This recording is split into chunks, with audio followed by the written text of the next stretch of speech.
आज मैं 13वें अध्याय के श्लोक नंबर 18 के अर्थ से पढ़ूंगी। कृपया आप लोग ध्यानपूर्वक सुनेंगे और इसका लाभ उठाएंगे।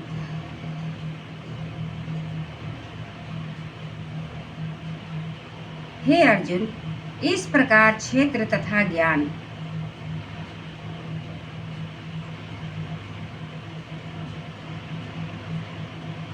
और जानने योग्य परमात्मा का स्वरूप संक्षेप से कहा गया। इसको तत्व से जानकर मेरा भक्त मेरे स्वरूप को प्राप्त होता है। हे अर्जुन, प्रकृति अर्थात त्रिगुणमयी मेरी माया और जीवात्मा अर्थात क्षेत्रज्ञ, इन दोनों को ही तू अनादि जान और राग द्वेषादि विकारों को तथा त्रिगुणात्मक संपूर्ण पदार्थों को भी प्रकृति से ही उत्पन्न हुए जान, क्योंकि कार्य और करण के उत्पन्न करने से में हेतु प्रकृति कही जाती है और जीवात्मा सुख दुखों के भोक्तापन में अर्थात भोगने में हेतु कहा जाता है। परंतु प्रकृति में स्थित हुआ ही पुरुष प्रकृति से उत्पन्न हुए त्रिगुणात्मक सब पदार्थों को भोगता है और इन गुणों को संग ही इस जीवात्मा के अच्छी बुरी जोनियों में जन्म लेने में कारण है। वास्तव में तो यह पुरुष इस देह में स्थित हुआ भी पर अर्थात त्रिगुणमय माया से सर्वथा अतीत ही है। केवल साक्षी होने से उपद्रष्टा और यथार्थ सम्मति देने वाला होने से अनुमंता एवं सबको धारण करने वाला होने से भरता जीवन रूप से भोक्ता तथा ब्रह्मादि को का भी स्वामी होने से महेश्वर और शुद्ध सच्चिदानंद घन होने से परमात्मा ऐसा कहा गया है।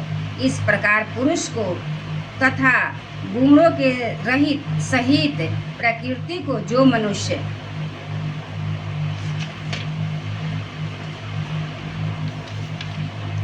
तत्व से जानता है वह सब प्रकार से बढ़ता हुआ भी फिर नहीं जन्मता है अर्थात पुनर्जन्म को नहीं प्राप्त होता है। हे अर्जुन, उस परम पुरुष परमात्मा को कितने ही मनुष्य तो शुद्ध हुई सूक्ष्म बुद्धि से ध्यान के द्वारा हृदय में देखते हैं तथा अन्य कितने ही ज्ञान योग्य से के द्वारा देखते हैं और अपर कितने ही निष्काम कर्म योग द्वारा देखते हैं। परंतु इनमें दूसरे अर्थात जो मंद बुद्धि वाले पुरुष हैं वे स्वयं इस प्रकार न जानते हुए दूसरों से अर्थात तत्व के जानने वाले पुरुषों से सुनकर ही उपासना करते हैं अर्थात उन पुरुषों के कहने के अनुसार ही श्रद्धा सहित तत्पर हुए साधन करते हैं और वे सुनने के परायण हुए पुरुष भी मृत्यु रूप संसार सागर को निसंदेह तर जाते हैं। हे अर्जुन, यावन्य मात्र जो कुछ भी स्थावर जंगम वस्तु उत्पन्न होती है उस संपूर्ण को तू क्षेत्र और क्षेत्रज्ञ के संयोग से ही उत्पन्न हुए जान अर्थात प्रकृति और पुरुष के परस्पर के संबंध से ही संपूर्ण जगत की स्थिति है। वास्तव में तो संपूर्ण जगत नाशवान और क्षणभंगुर होने से अनित्य है। इस प्रकार जानकर जो पुरुष नष्ट होते हुए सब चराचर भूतों में नाश रहित परमेश्वर को समभाव से स्थित देखता है वही देखता है, क्योंकि वह पुरुष सब में समभाव से स्थित हुए परमेश्वर को समान देखता हुआ अपने द्वारा आप को नष्ट नहीं करता है अर्थात शरीर का नाश होने से अपने आत्मा का नाश नहीं मानता है। इससे वह परम गति को प्राप्त होता है। और जो पुरुष संपूर्ण कर्मों को सब प्रकार से प्रकृति से ही किए हुए देखता है अर्थात इस बात को तत्व से समझ लेता है कि प्रकृति से उत्पन्न हुए संपूर्ण गुण ही गुणों में बरतते हैं तथा आत्मा को अकर्ता देखता है वही देखता है। और यह पुरुष जिस काल में भूतों के न्यारे न्यारे भाव को एक परमात्मा के संकल्प के आधार स्थित देखता है तथा उस परमात्मा के संकल्प से ही संपूर्ण भूतों का विस्तार देखता है। उस काल में सच्चिदानंद घन ब्रह्म को प्राप्त होता है। हे अर्जुन, अनादि होने से और गुणादि होने से यह अविनाशी परमात्मा शरीर में स्थित हुआ भी वास्तव में न करता है और न लिपायमान होता है।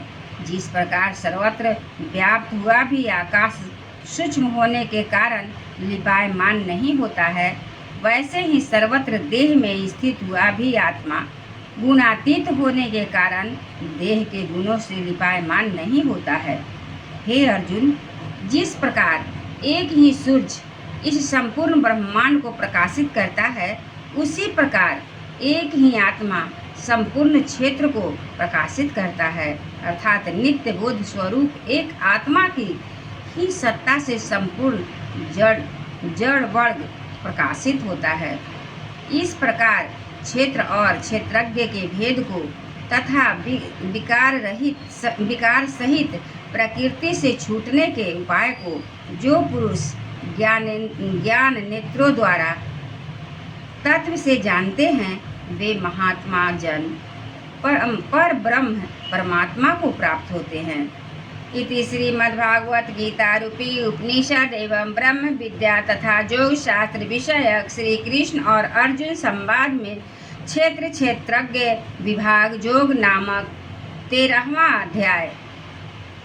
एक बार बोलिए श्री कृष्ण भगवान की जय, विष्णु भगवान की जय, चतुर्भुज रूप की जय, विराट रूप की जय।